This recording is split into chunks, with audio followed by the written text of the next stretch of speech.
All right, here we go. This is a real B&E. Oh, you bet.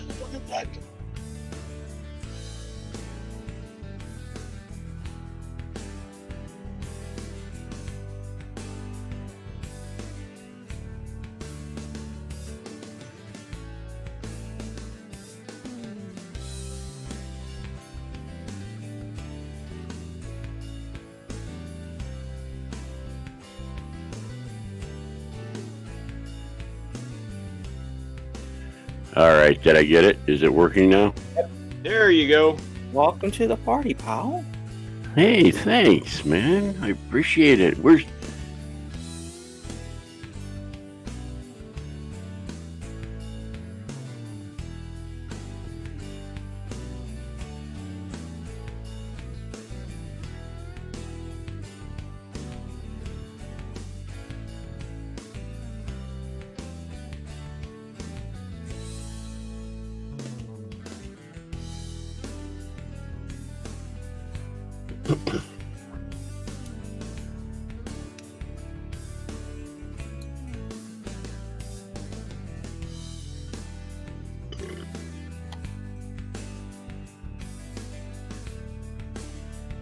Yeah, that's a good open right there.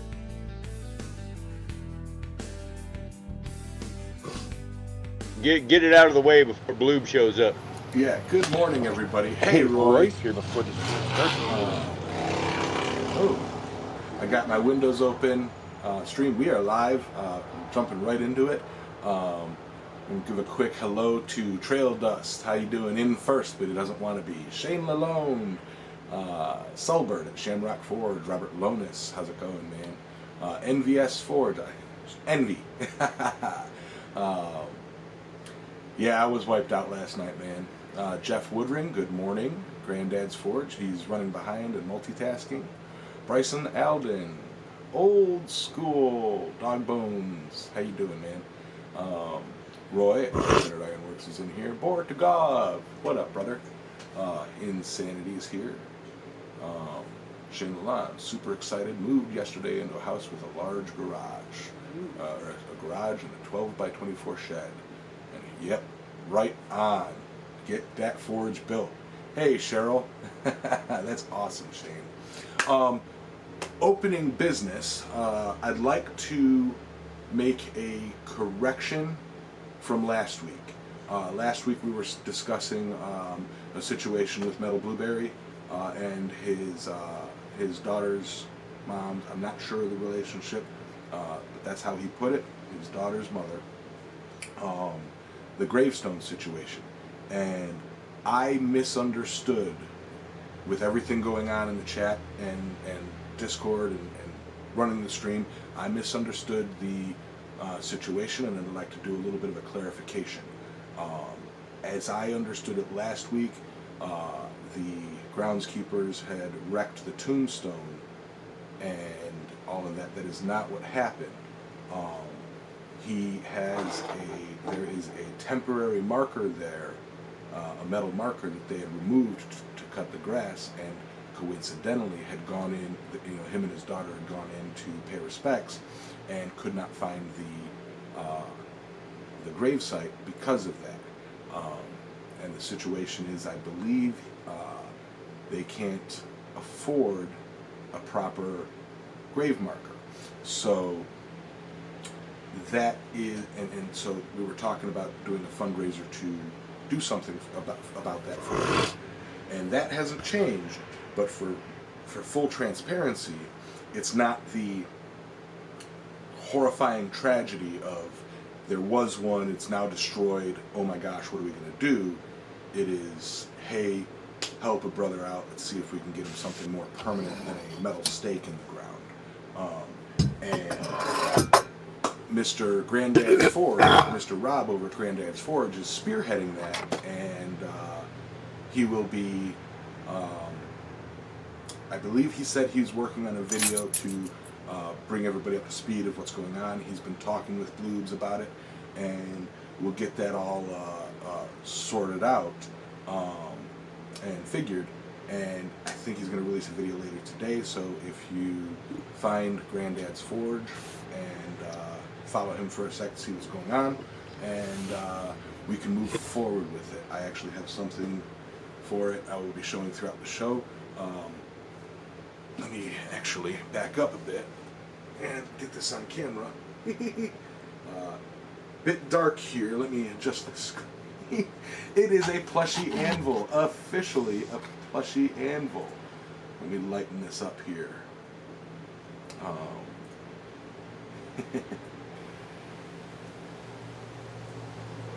It's so dark in here. It's just my heart. Color correction. Gamma. Gamma more.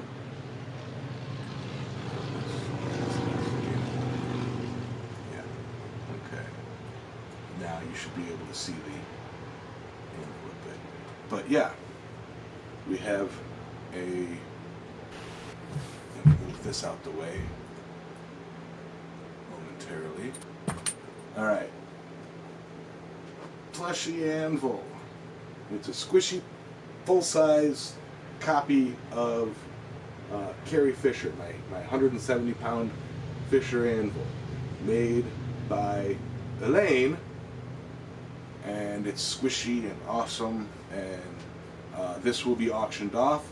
I will be doing a video with this, and whoever wins the auction, when I do it, will be receiving it after the videos are recorded. And that all the proceeds of that will go to the Headstone Fund and help him out there. So officially, kind of an apology for derailing and misinforming people about what was going on. I am sorry, and I hope that corrected it. I'm going to go ahead and throw up the Discord link for anybody who would like to jump in and post pictures and such. Is there a touch mark on that anvil? I didn't see one. There is not a touch mark on the anvil. I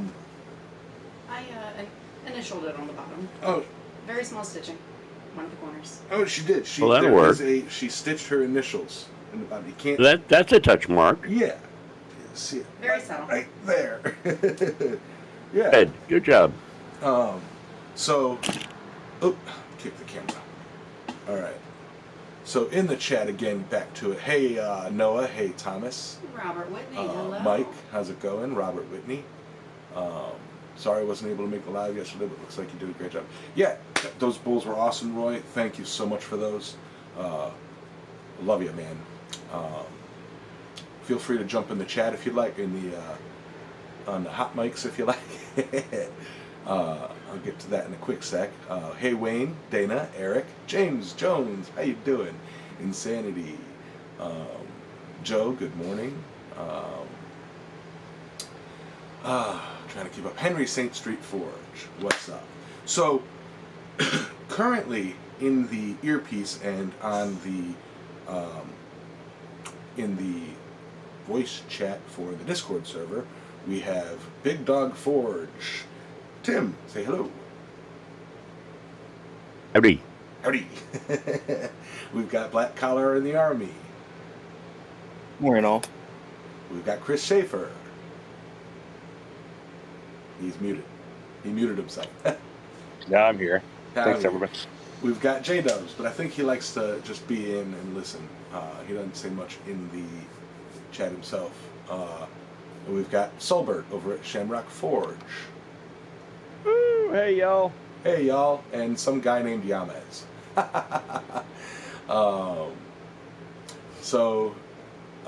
And then pictures are flowing in. Looks like John Brunell is working on an awesome That's gorgeous. awesome cross. Man, this guy's got some skill. Like, I'd like to see him head to head against Roy.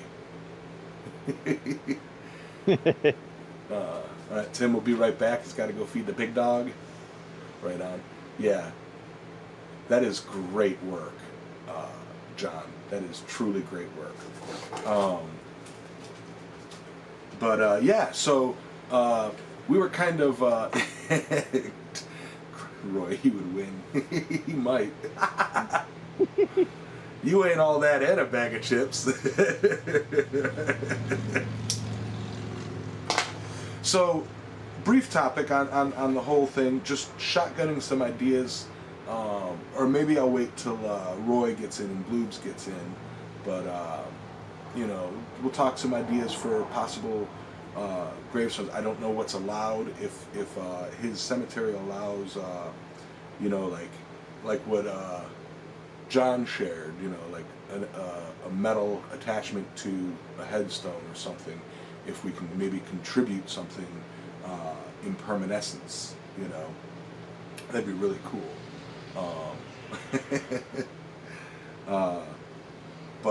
Another, Sully brought up a good topic, for general discussion, is grinder safety. And put your dang guards on, guys. It comes up a lot, but apparently... Wait. That's not what I said. You can't spark a discussion on that.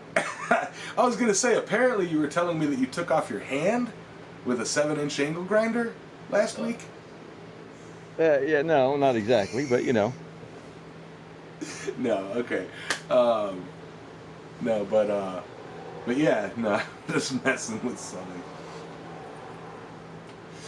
But yeah, I don't honestly particularly have a specific topic. Safety is always a good topic, but I am open to reading the chat and seeing what. First thing hey, I got a question. Yes. For anybody else in the Discord chat, is Yamez like dropping Yes. out a syllable here and there? Yep. Okay. It's some of it's really hard to follow, and I was just like, what is? I didn't know if it was me or him. So it may be because it's clear on the YouTube, but on the Discord it's choppy. I'm sure it's clear on the YouTube. It may be because using a lot of bandwidth to run Discord and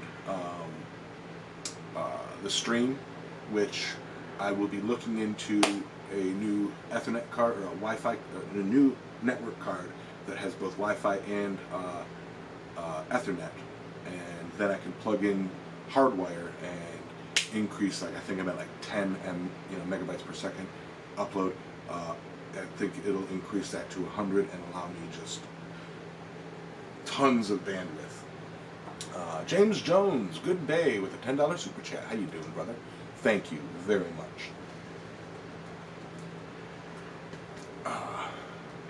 And here's Rob. And Rob says he will be contacting the cemetery on guidelines and specs. That would be awesome, Rob. Clap your hands for James Jones. And yeah, so for those in the Discord voice, I do apologize if I'm coming out choppy. If it helps, I can give the YouTube viewers the same experience by chop every other word. Say every no. Yeah, Robert, I love that. That video is cool too. I was wondering how he did that. Amazing use of the horn.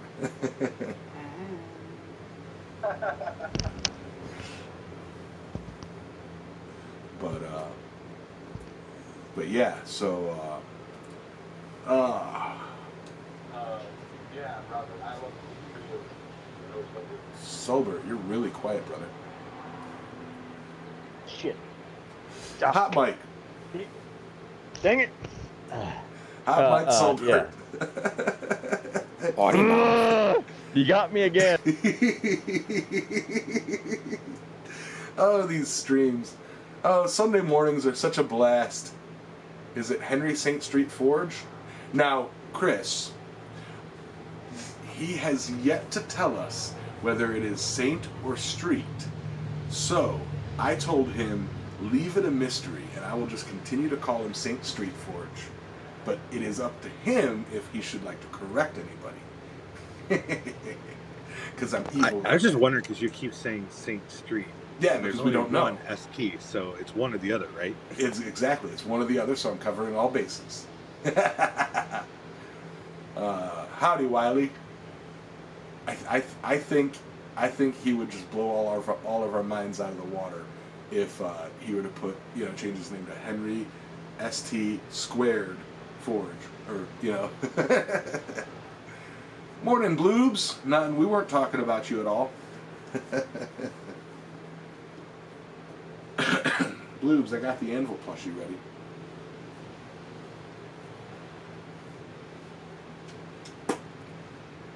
Yeah. But Bloobs, I believe if you keep in contact with Granddad's, I believe he said he was going to do a video later on. As for the auction for the plushie, I will get with Elaine on cost of materials and time, and we'll figure out like a base cost for it, and all of that fun stuff.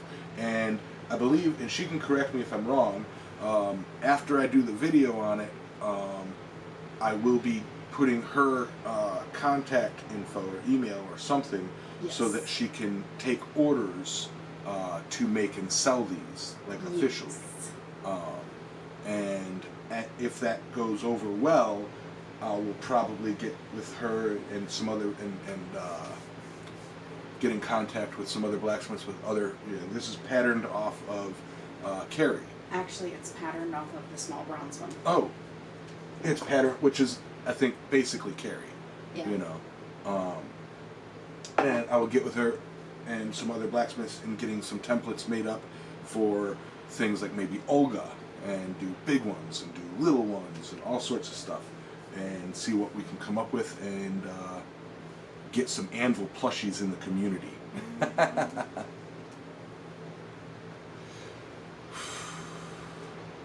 So, yeah, anvil plushies are now a thing in the blacksmithing community. Okay, anvil pillows, and I will be doing a comical advertising video for them soon. Once I have the time and editing skills. Well, I got it. Okay, Wait. do you want the plushie itself to be 465 pounds, or just a plushie that's a model Of of 465 pounds? I think he's gonna say he wants the plushie to be itself 465 pounds. I'm gonna need a bigger sewing machine. use lead lined. Yes. Bill Corey, good morning. What up, BC? Pound for exact pound. Time to drop my Drop head. my- I love it. It's going to be awesome.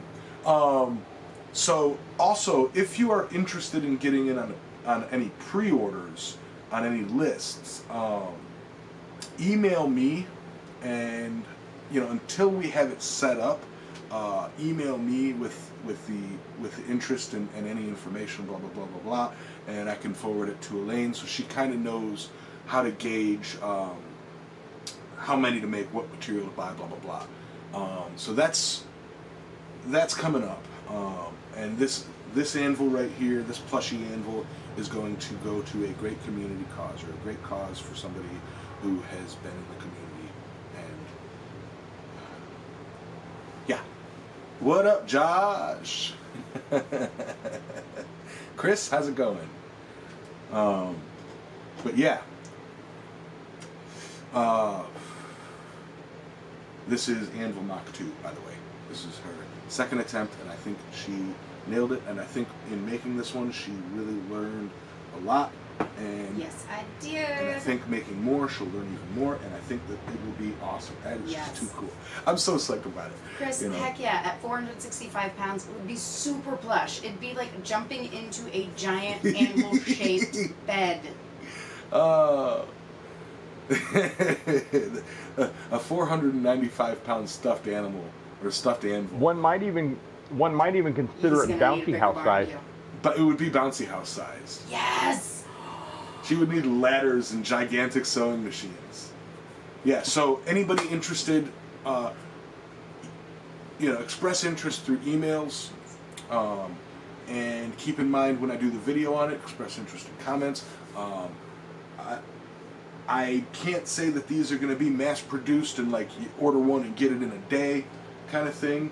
You're probably talking 4 to 6 week turnaround time. Yeah, so because they're made by hand, and I'm assuming for now they're going to be made by hand to order, So just and this isn't anything for me. This is for her, and to get bring something new to the blacksmithing community. Oh, shucks. An anvil bed.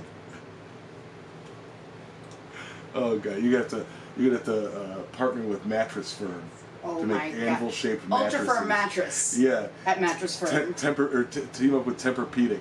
Yes. Anvil-shaped houses. I like it. Got a whole market. But yeah, so you've seen it here first, and I will be putting up a post on Instagram and YouTube and all that fun stuff. Thanks for the measurement, Roy. That's very helpful. But keep in mind, Roy, they're squishy, so you can squeeze it in.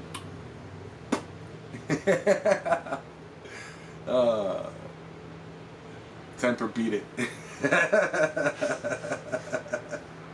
So, I'm just psyched about that because, like, I've looked for, because I've had this video idea for a while now, and I've looked for people, who have anvil-shaped stuffed animals, and like aside from small crocheted anvils, I can't find any. There's nothing. So it's going to be just something neat that we can provide the community with another fun blacksmithing community thing. I love it. Thank you, Elaine. You're very welcome. So also, if you have any other off-the-wall ideas, I am making a celery stuffy for one of my friends. nice. She actually also did a stuffed hammer for me. You guys saw it a couple weeks ago. But yeah, I hear Big Dog sitting down, so welcome back, Big Dog. And you're very welcome, Bloops. Yeah. I'm back. Yerps. Ooh, it'd be cool. Plushy power hammer. We're just gonna get off the wall crazy with. I mean, they make motors that one can put into things. I'm not going to mention where these motors might come from. Right. I have a plushie shop. That's what I'm talking about, insanity. Oh God. Let's keep it clean, guys. He's talking about with a hammer. My gosh, Yamez, get your mind out of the gutter. I'm turning right here. Should we name this new shop tool? I thought I put a name. Bessie.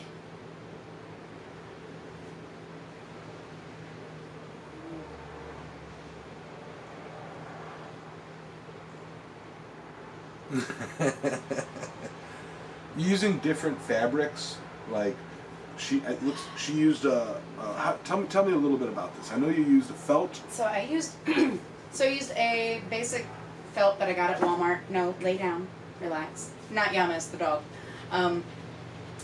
Memory foam in the bottom, memory foam on the top, and just basic fiber fill in between. In short, it is very, very flammable and meltable. Made of methyl ethyl bad stuff. So yeah, don't actually expose it to any heat. But yeah, then very finishing touch, I lightly sprayed it with some RIT and fabric paint to give it a slight rust patina. Mm-hmm. Yeah. So I'm assuming that using different fabrics, you can get different, color schemes and Yes. designs. Now the only problem with doing a Damascus and stitching, two different fabrics No, together. it would be, you'd find a fabric that Fabric has that that would- print. Like, say, a leopard print in black and white, Mm. Or not leopard, I don't know that zebra it print. would work as well without being felt, though. I mean, I can try it. Definitely, Right. working. Or something. Yeah. Tie-dye the felt. There Tie-dye we the go. felt Get with wet, black get and wet. bleach. I'll get white felt and yes. Yeah. There we go. Or something. Yeah. That, I think we're onto something. Brilliant. Who said that? John Brunel. I think Brunel. you're onto that. All right. I like this brain trust y'all got going. Right? Blacksmith community. Coming up with ideas. Gomez, Yes, sir. need to be careful there because somebody's going to yell at you. It's not a Damascus pillow. Oh, It's yeah. a pattern dyed pillow. Come on. It's a pattern dyed pillow. Yes, Tim, you're absolutely right. And how many times I've been John Burnett, yelled you at know for that using the one. word Yes, Damascus. yes. I like the idea, though. It sounds awesome. Right? It's just something fun and new in the community. It is. I love it. And it wasn't rooted in Damascus, so it's not worthy of the name. Yeah. Absolutely. Blacksmithing in Goshen, Ohio. How you doing? Greetings. I know that name. I know who that is somewhere. How you doing, buddy? Have a carrier on a game show as one of the displayers. Yes. We're like, huh?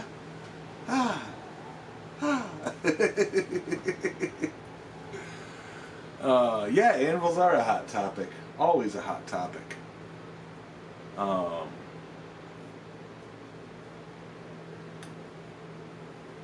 Jamie, I knew it. Okay. But yeah, let me see. I've got two chats running. I've got this one that you guys can see here, and then I've got, well, you guys can actually see them both right here because the chat's rolling in the other chat. Oh, it's Rob Huff on Blacksmithing's in Goshen's account. Morning, Rob. Well, subscribe anyway, Rob. I'll be back. Well, all right. Hey, Jess. We're having a blast today. Have a great day, Wayne. Good morning, everybody. Johnny, hey brother, just tuned in. Are you going to do some forging? I did my forging in my last night's stream, Johnny. The Sunday morning streams are chatting with blacksmiths about blacksmithing awesomeness, and we have in here several awesome blacksmiths to chit chat with. So And then we have Yamas. it's a good chance to chat and answer questions and see what's up, what's been going on in the community, and so it's commonly called Blacksmiths Church because it's Sunday morning community gathering. Like we're talking anvil plushies right now. So welcome. Speaking of, I'm hogging the mic here. We have, a lot of awesome people in the voice chat. So if anybody's got some, fun stories to, thank you, Johnny. If anybody's got some fun stories, earlier we mentioned how Selbert cut off his arm and everything with a 7-inch Metabo angle grinder that didn't have a guard. He did, but we were talking about I want to touch on that just a minute, see, because I think that's worthy of entertaining debate. While we all know the correct answer, it's fun to discuss reasons why or why not. Angle grinder, guard on or guard off, and people seem to be, I don't know, maybe 60-40, 70-30 split on why it should be one way or the other. And I mean, and people that don't have a guard are just dead set that they can't use it with the guard on it. And then you got other people that are just dead set. It's like, I'm not touching it without a guard.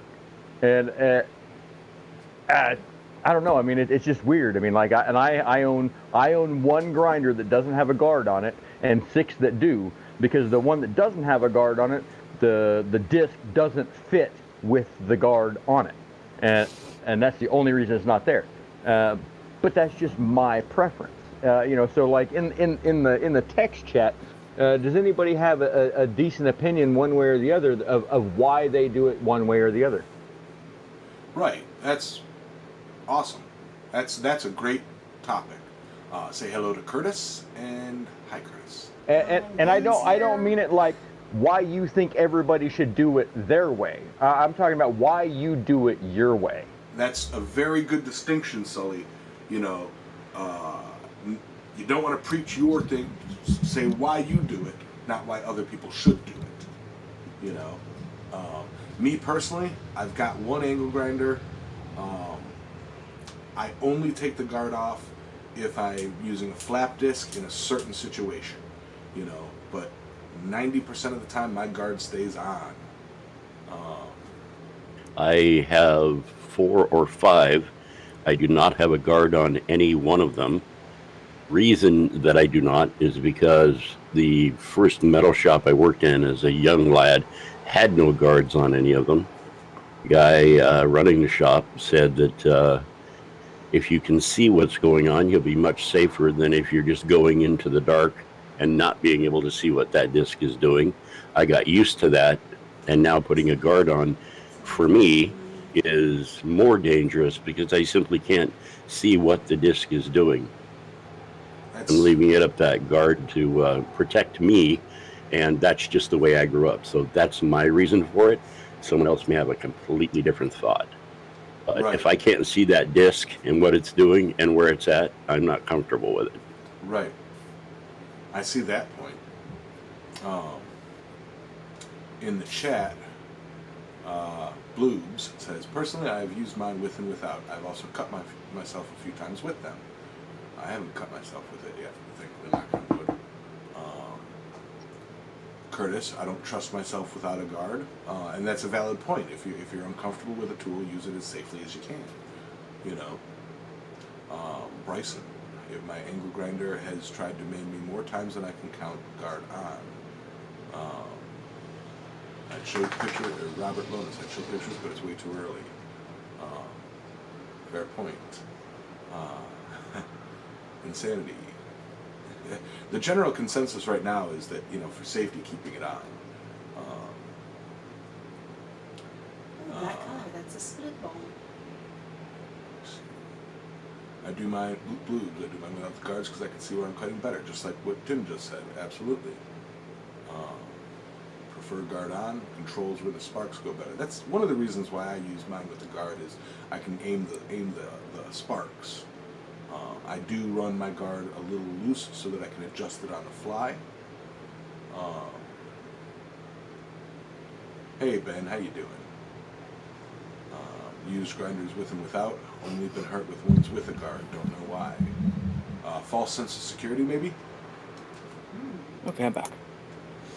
If the wheel gets bound up, it'll buck back and hit your finger at the bottom. Yeah. 4.5 guard on 7-inch on, 7-inch guard off because you don't have one for it. Well, you are a blacksmith. You can make one. Now, and I'll throw mine out there. Like I said, I have one that doesn't have a guard on it because it won't fit with that particular grinding disc. But I have them on just because they came with it, and it's never really been an issue to not need them. But I've also never had anything come apart on it. I'm not saying it can't, or that I don't think it can, but nothing's ever come apart on me. The one time I got maimed by an angle grinder, whether or not it had a guard would have been irrelevant because it rolled up right across, the wire wheel rolled right up across, my hand and my arm and all that. I was there for that. Yeah, that was fun. Fun times. Happy times. I was there for that. Yeah, took my thumb almost down to the bone. Yeah. And, That was the and Tim. That was the cube square, the cube challenge or whatever. Oh God, really? Yeah, I was there for Yep, that. I was wire brushing my finished cube, and I was tired of putting it in the vise and doing one face at a time with So the you wire held wheel. it with one And so hand. I was holding the cube with a pair of tongs, a pair of pickup tongs, and I was doing one face, and I was flipping it and doing another face, and it caught the wire, knotted wire wheel caught the corner of the cube and walked right up the tongs, right up my thumb and up my arm, across my chest, and just like in about a half a second. And it took my thumb down, almost down to the bone in that brief second that it was touching it. Yeah. Yeah, it doesn't take long. There's not a lot of resistance in human flesh. Nope. Yeah. And had you been wearing a glove, you'd have broken your thumb. The gloves and rotary tools do not go well together. Right. That is correct. Take a quick second. Say, hey, Said- Mr. Pekka. Said same angle grinder got twisted up in a shirt the day before. Right. That's always fun. Mr. Pekka. Yeah. Middleman, how you doing?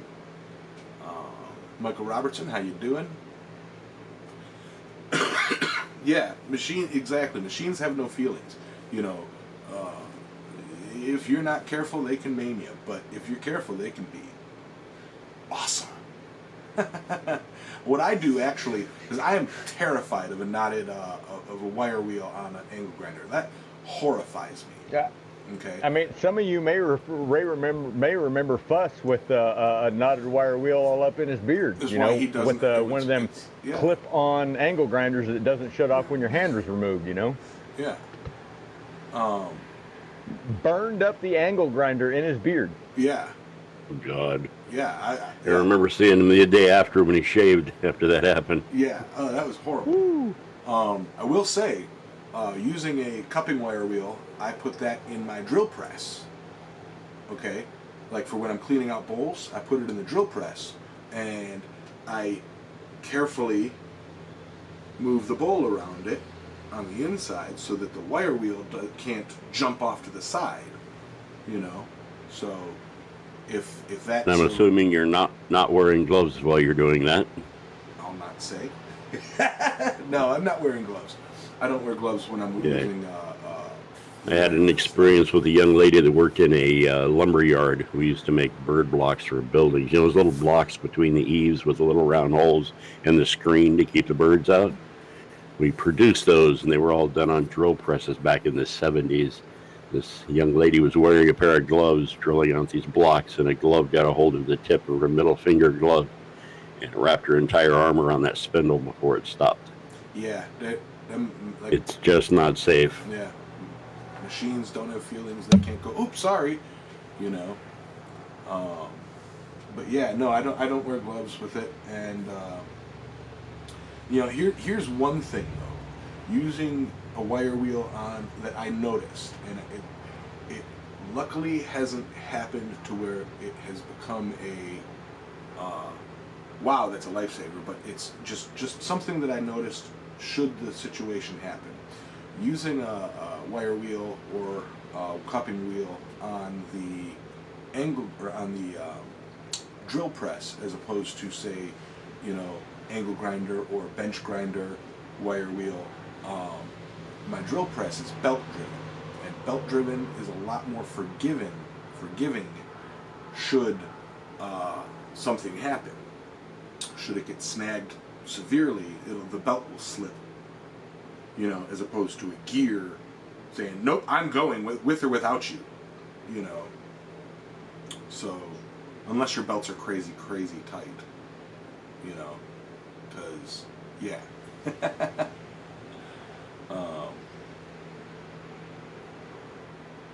see. So, just a little thing that I noticed as a possibility. With a belt-driven tool over a gear-driven tool. Hey, Chewy. So, I don't know if that's valid or you know, if I'm just, you know, misinterpreting how tools work. But to me, a belt drive seems safer, like a built-in catastrophic clutch. But you know, you hear Big Dog's story back in the day with that lady who, you know, wrapped her arm in a drill press. But you know, The problem with a V-belt on any tool is that V-belts are designed to grab the belt. And if they're slipping, that's okay. But what'll happen is that pulley will heat up very, very rapidly. And so will the belt. It'll get softer and it'll mush into that pulley and it will continue to pull. so I've seen people use pulleys as a slippage before, but it's not a guaranteed thing. okay, so That I'm pulley not, can grab. So I'm not accurate in thinking that. Okay, yeah, because the way you just described it makes perfect sense. Disregard my safety thing. But just it was that was something that I noticed. Oh, the belt will slip before, you know, blah blah blah. Apparently not. It'll heat up and grab harder. Tim, if one were setting up a miniature version of like a line shaft drive in lieu of a V-belt, would you have any recommendations or like a V-belt setup with tensioners and whatnot? The only thing that you could really go, well, I mean, you're talking not chain, some other type of belt. No, You would only have- belt. Chain would be, I think, that'd be a little scary. You're talking about slipping, something that would slip, right? Right. Well, you have a tensioner where you could pull the lever to turn this one on, and then you release it, and the belt just slips, and you go down to the next one, same thing. You know, so that you know, it's just it's not operating due to slippage, and then you can engage the machine you want, and everything's you can have like 5 or 6 things running off one horse Right. electric motor. And this is why back turn of the century steam engines and the main shaft driven industry buildings that had lathes and presses and saws, they were all run off one shaft that was run by a steam engine that was outside.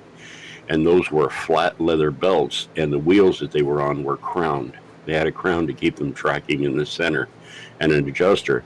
But the thing about those belts is if that machine got jammed, it would instantly walk off the pulley. So if there was some resistance against a machine that shouldn't be there, pulley was designed to allow that belt to slip off the side. So if someone's arm got caught in the thing, yeah, it would break your arm because obviously a metal lathe is spinning, but the momentum of the machine is a more dangerous thing than the drive of the belt. Because even if you've got a belt that's going to slip, if you've got a flywheel on a punch press or a lathe, it's going to carry that momentum. Now, if you've got a belt-driven, a flat leather belt-driven drill press, that's going to pop off as soon as it meets enough resistance. But it's not going to save your hand or your arm. Otherwise, it would pop off every time you drilled a hole in a piece of steel. So, flat leather belts were actually designed with a crown in the wheel so that if there was some catastrophe down the line, one of them would slip off easier and the power would shut down. Something they could slip back on. And they were all in a gear lever. You walk up to a machine, slide it over, push it forward, and it would engage the belt. Yeah. So if you look into that and take a look at some of those early industrial turn of the century belt drive industrial buildings, get a close look at them. There's some videos on YouTube that folks show those things pretty closely. Yeah, I wanted to do a line shaft in my shop for a while now off a windmill because I've got a lot of wind in my area, and there's a tree right outside my shop that once I get it taken down, I will have like just fields of wind that could run my shop, and I thought that would be really neat. But yeah, the crowned wheels with the leather belts would be the way to go for that. Actually, if I may step back a moment on in the chat, on the idea of using wire brush in a drill press technique, Bill Corey brought up the idea, throw a foot switch, a dead man style foot switch, so if something happens I can remove my foot and it turns off. You know, not a bad idea. I need to get a nice collection of foot switches. But yeah, back to the line shaft. Dang man, you could run everything off a line shaft if you do it right, and that would be awesome. You know. Did everybody else, or me? Is it me or anybody else? Yamas is breaking up really bad. I can barely hear him. Yeah, Yeah, I got like one syllable out of every word on that whole thing. Yeah. Sorry Yeah, me about too. that. Basically, yeah, I was reading Bill It's the Corey's comment. I was reading Bill Corey's it's Sensitivity the internet. Hmm? Yeah. Hey, Ethan, how you doing? Am I still breaking up, guys? Eric has a materials question. YouTube chat. What would you use for the shaft and a line shaft system? Okay, what would you use for a shaft in the line shaft system? Well, I can say me personally. I mean, I'm kind of building one, and it's more of a modern take on it. I mean, I don't know if I can do the whole flat leather belt thing like Tim was talking about. That's probably a little out of my cost wheelhouse. But I'm going to go buy 5/8 round stock, and I mean, you buy 5/8 pillar blocks and 5/8 shaft pulleys, and I mean, that's basically how the whole thing is going to go. I got a 7 horse Kohler sitting outside that ought to be plenty good, and I've got a 2 horse electric motor on the other end, so I can run it when there's no power. Or I can run it when there is power. Yeah. Um,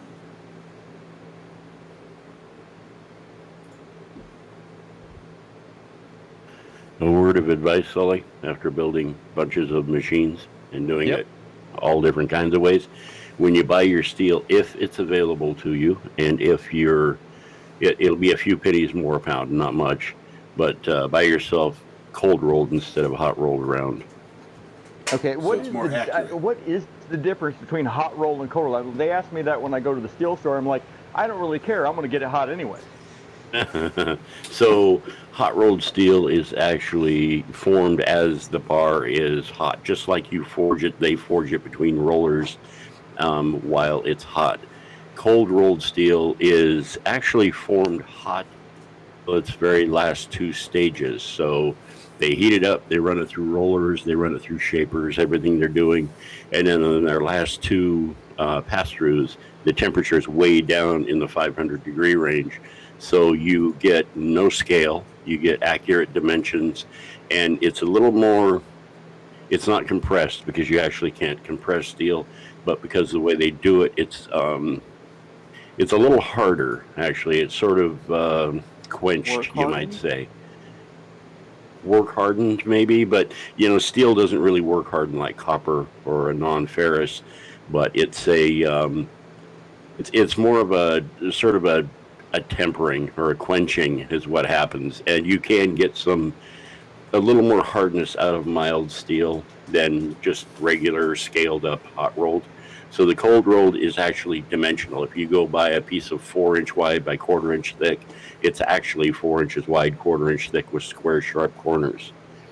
right. The reason I bring up that dimension is because I use a lot of that in my CNC machines as rails that the rollers run on. So it's actually very dimensional. So if you're going to get 5/8 and 5/8 bearings, you're going to have a lot easier time sliding your bearings over it. It's going to be a lot straighter, a lot smoother, a lot rounder, and it won't have a rotational whip in it Yeah. that'll cause Well, your machine to vibrate. well, thanks for the insight there. I mean, I hadn't really given that much thought. I mean, uh, but yeah, I mean that in such a situation, I mean the difference in a couple thousandths of an inch on a bearing is all the difference. Yeah, yeah, it Absolutely. really is. Absolutely. And yeah, Roy just mentioned, gotta love Tim because he's such a wealth of information. Absolutely. You know, I mean, where would He's doing it again.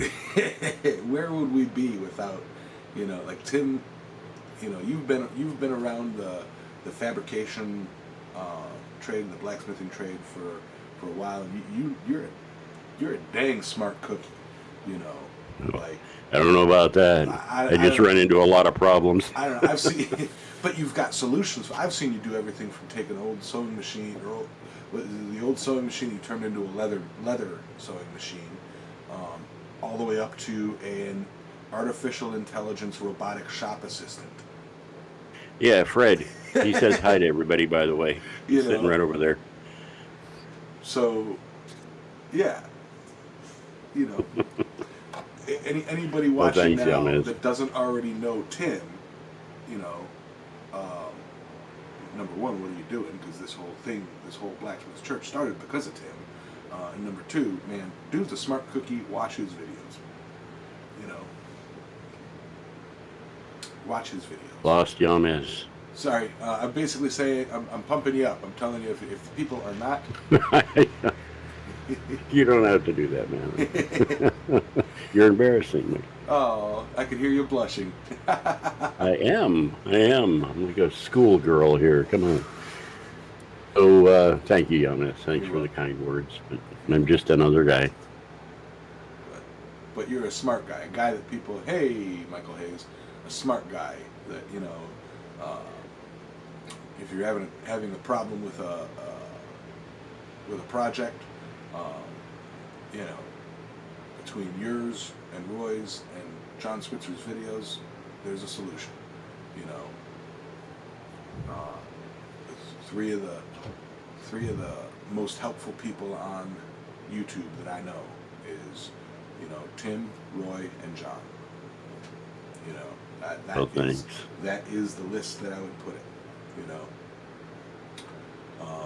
and I saw a $10 super chat in from Roy saying, "Just because I love this community." Well, the community loves you too. Thank you very much.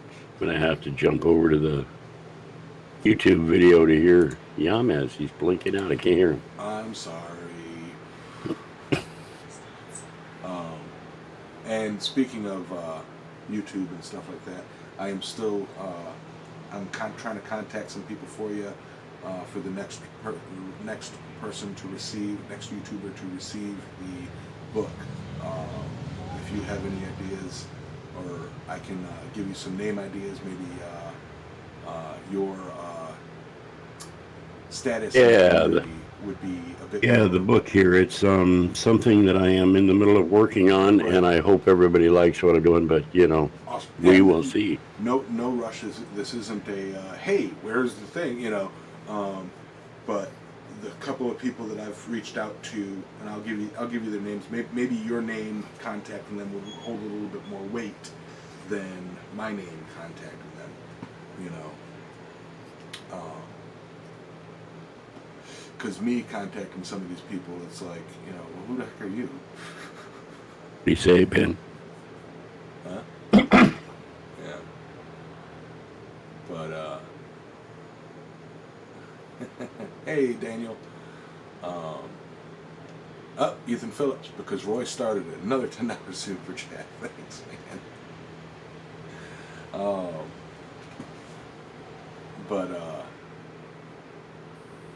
But yeah, so I might have some time this week to actually follow up on sending some messages out and getting the next person lined up for you, Tim. I have an idea of some people I'd like, but they're not responding well to me. Probably because I'm just another in millions of itty-bitty channels. And barely hear you, Yamas. I'm sorry. No, I'm sorry, dude. I went over to the YouTube side, but I can't get a voice there either for some reason. It may be me, though. It might be me. Yeah, I've got an earbud in one ear with the Discord, and I've got YouTube on the PC on the other one, and trying to pick up the bits and pieces off of one and mix it. No, I'm sorry. We'll make it work. All right. But yeah, we'll do a few more YouTubers. You know, a few more of the larger YouTubers on the book, and then we will start passing it around the community in general. And I'm figuring what we'll do is, like, every 10 Smiths, send it back to me, do an update video, and then move it on. But yeah, we'll get with you on that some point this week, Tim.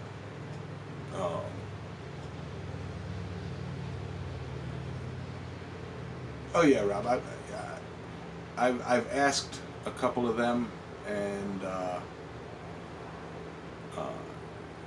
really no responses. So all the love. Thank you, Tim. Oh, I love you guys. But yeah, So we'll get on that. And anybody else who is doing line shafts, share pictures, share information. I like to see line shaft operations going on. And Rob, I'm not sure the international cost right now. I think we're trying to ideally keep it in America to start, and then I was going to start sending it international. But Canada would be the best thing to do. Would be to like get it up to somebody that is like right by the border, and then they can walk it across and put it in a mailbox in Canada. Looking at you, Roy. Roy's right by the border.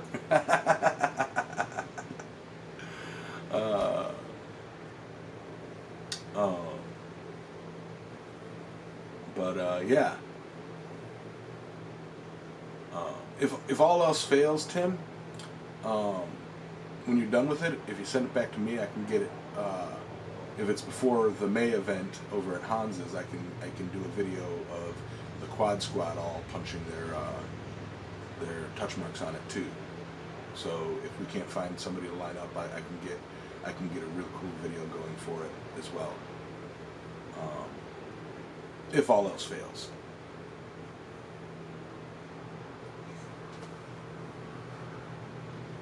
So.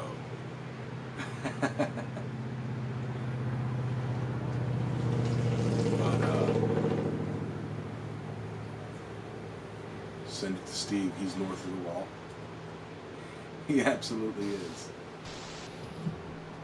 But yeah. So with that, guys, we got about 5 more minutes. I'll open the floor to the people in the chat again, or in the voice chat. Say any final words of awesomeness to the community. And looks like pictures are popping in too. Oh, I got you, Sagi.